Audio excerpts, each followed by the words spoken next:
I am the one who runs from both the living and the dead. A man reduced to a single instinct.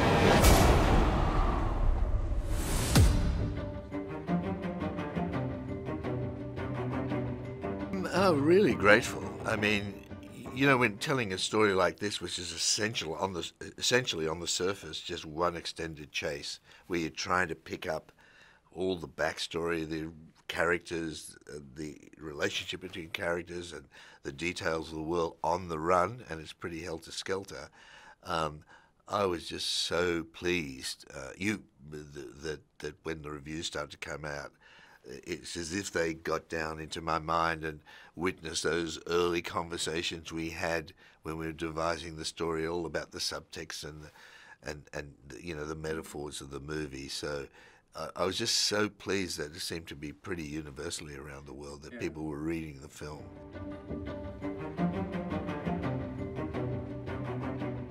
I knew she was central to the story. The basic premise was one extended chase across the wasteland.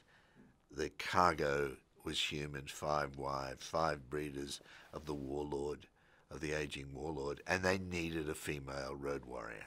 Couldn't be a male, that's a different story. So she emerged from that. But I never really anticipated, you know, you can never tell what's going to happen with the stories. These stories are allegorical, they're in the eye of the beholder. There's an interplay with the zeitgeist, there's something in the air, and that character emerges.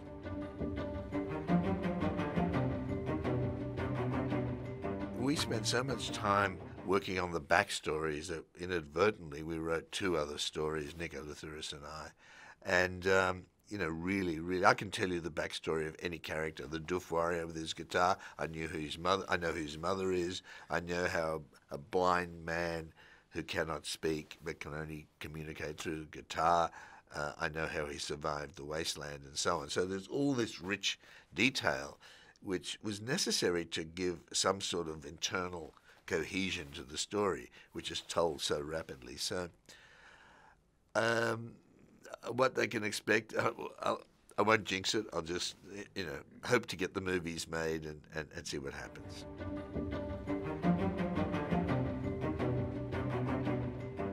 It depends entirely on the story. I'm interested in the superhero universe because they are the equivalent of the Greek and Roman gods. They're exactly the modern incarnation of those.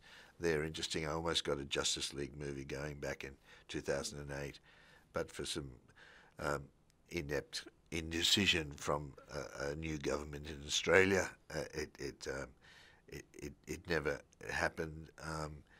But, you know, I've got quite a few movies on my dance card, and they're all different. I mean, they swirl around in your head in crazy kind of ways, and one of them ultimately comes to the fore and insists on being made, and that's what will happen.